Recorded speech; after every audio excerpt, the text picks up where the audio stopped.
السلام علیکم دوستو، میرا نام ہے نعیم اور آپ دیکھ رہے ہیں نعیم ٹی وی۔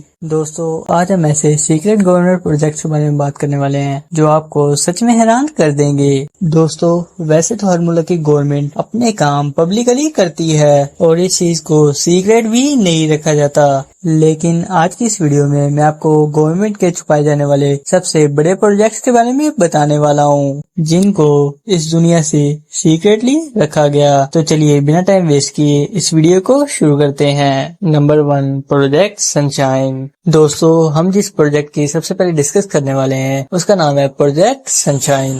اس کا سب سے بڑا مقصد یہ تھا کہ نیوکلیر ٹیسٹ کے بعد انسانوں کی باڈی پر ہونے والی ریڈیشن کو اسٹڈی کرنا۔ دوستو یہ بات سننے میں تو بہت زیادہ نارمل سی لگتی ہے، لیکن سب سے چونکانے والی بات یہ ہے جو باڈیز ٹیسٹ کے لیے یوز کی جانے والی تھی ان کو بنا کسی پرمیشن کے چوری کیا گیا۔ یہ باڈیز مینلی طور پر نیو یارک اور کیلیفورنیا کے ہاسپٹل سے چرائی گئی تھی، اور سب سے بڑی بات تو یہ ہے کہ ان کے پیاروں کو یہ تک نہیں پتا تھا کہ ان کے پیاروں کے اوپر کس طرح کے ایکسپیریمنٹس ہو رہے ہیں۔ دوستو یہ پروجیکٹ اتنا زیادہ سیکرٹ تھا کہ دنیا کو اس کا اصلی زیادہ 40 سال بعد نظر آیا۔ سوچئے کہ ان لوگوں پہ کیا گزری ہوگی کہ جن کے ریلیٹیوز پہ اس طرح کے ایکسپیریمنٹ کیے گئے تھے، اور اس سے بھی بڑی بات یہ ہے کہ کسی ملک کی گورنمنٹ اتنا گرا ہوا کام کیسے کر سکتی ہے۔ یہ واقعہ سچ میں انبلیویبل تھا۔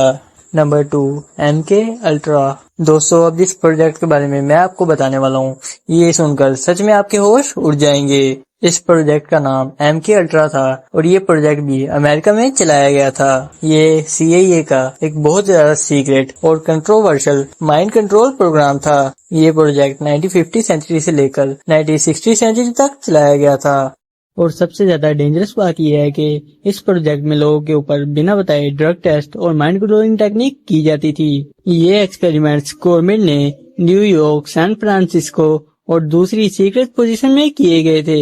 CIA نے بنا کسی کی مرضی کے لوگوں کے اوپر ایسے ٹیسٹ کیے جو ان کے برینز کو کنٹرول کر سکتے تھے۔ اس پروجیکٹ کا اصل مقصد یہ تھا کہ کس طرح ہیومن مائنڈ کو بھی مینیپولیٹ کیا جا سکتا ہے۔ جب یہ پروجیکٹ لیک ہوا تو پوری دنیا کے لوگوں نے اس پر بہت ہی زیادہ غصہ کیا تھا، کیونکہ ہیومن مائنڈ کوئی کھیلنے کی چیز نہیں ہے، لیکن یہ صرف ایک شروعات تھی اور اس کا اصل مقصد آج بھی پبلک کے سامنے نہیں آیا۔ یہ واقعی سچ میں بہت زیادہ سسپیشیس تھا۔ Number 3، project 1794۔ دوستو آپ نے UFO کے بارے میں تو بہت زیادہ سنا ہوگا اور یہ بھی سنا ہوگا کہ اس میں ایلین سفر کرتے ہیں، لیکن اس پروجیکٹ میں US گورنمنٹ کا پلان یہ تھا کہ وہ ایک UFO جیسی دکھنے والی فلائنگ سوسر بنائے جو میچ 4 کی سپیڈ سے اڑ سکے اور 100 فیٹ اوپر ہوا کی طرف بھی جا سکے۔ دوستو یہ زمانہ 1950 سینچری کا تھا اور یہ پروجیکٹ اونٹاریو اور کینیڈا میں سیکریٹلی سٹارٹ کیا گیا۔ انہوں نے ایک ایسے ایئر کرافٹ کا ڈیزائن بنایا جو آج کے پلین سے دیکھنے میں بالکل مختلف تھا۔ دوستو مزے کی بات تو یہ ہے کہ یہ پروجیکٹ اگر سکسیسفل ہو جاتا تو یہ بیٹل فیلڈ میں گیم چینجر ثابت ہو سکتا تھا، لیکن اس میں بہت زیادہ ٹیکنیکل ایشوز آنے کی وجہ سے اس پروجیکٹ کو روک دیا گیا اور یہ کبھی بھی سکسیسفل نہیں ہو سکا، اور یہ بات بھی لوگوں سے بہت ہی زیادہ عرصے تک چھپائی گئی تھی۔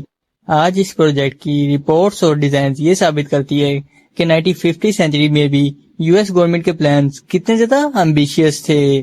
یہ واقعہ سچ میں انبلیویبل تھا۔ Number 4، operation paper clip. دوستو اب جس پروجیکٹ کے بارے میں آپ کو بتانے والا ہوں یہ بہت ہی زیادہ شوکنگ پروجیکٹ تھا۔ ورلڈ وار 2 کے بعد امریکن فوج نے جرمنی کے سائنسدانوں کو زبردستی اپنی کنٹری US میں لانے کا فیصلہ کیا۔ ان سائنسدانوں کو اس وقت کا سب سے ماہر ترین سائنسدان قرار دیا گیا تھا، اور ان میں بھی بہت زیادہ نازی وار کرمنل بھی شامل تھے۔ اور مزے کی بات تو یہ ہے کہ امریکن فوج نے انہیں صرف اس لیے کڈنیپ کیا تھا تاکہ وہ ان کو اپنے اسپیس مشن میں انرول کر سکیں اور وہ ان کی مدد کر سکیں، اور یہ پروجیکٹ بھی دوسرے پروجیکٹس کی طرح اتنا زیادہ سیکرٹ تھا کہ ان کو بھی US سٹیزن سے چھپایا گیا تھا۔ Number 5، project Azorian. دوستو یہ پروجیکٹ کولڈ وار کے دوران 1974 میں شروع ہوا، اور اس پروجیکٹ کا مقصد صرف یہ تھا کہ ایک سوویت سبمرین کو ریکور کرنا جو کہ پیسیفک اوشن میں ڈوب گئی تھی۔ دوستو آپ بلیو نہیں کریں گے کہ اس سبمرین کو ریکور کرنے کے لیے یو ایس نے ایک بہت ہی زیادہ ایڈوانس شپ ڈیزائن کیا تھا اور اس کے اوپر یو ایس گورنمنٹ نے بلینز آف ڈالرز خرچ کر دیے تھے۔ دوستو اس پروجیکٹ کو چھپانے کے لیے یو ایس گورنمنٹ نے ایک فیک سٹوری بھی کریٹ کی تھی۔ یہ پروجیکٹ واقعی سچ میں انبلیویبل تھا۔ تو دوستو امید کرتا ہوں آپ کو یہ ویڈیو پسند آئی ہوگی۔ اگر آپ کو یہ ویڈیو اچھی لگی ہو تو ویڈیو کو لائک، شیئر، چینل کو سبسکرائب لازمی سے کر دیں تاکہ میری مزید آنے والی لیٹسٹ ویڈیوز آپ تک ٹائم ٹو ٹائم پہنچ سکے۔ ملتے ہیں اپنی نیکسٹ ویڈیو میں، تب تک کے لیے اللہ حافظ۔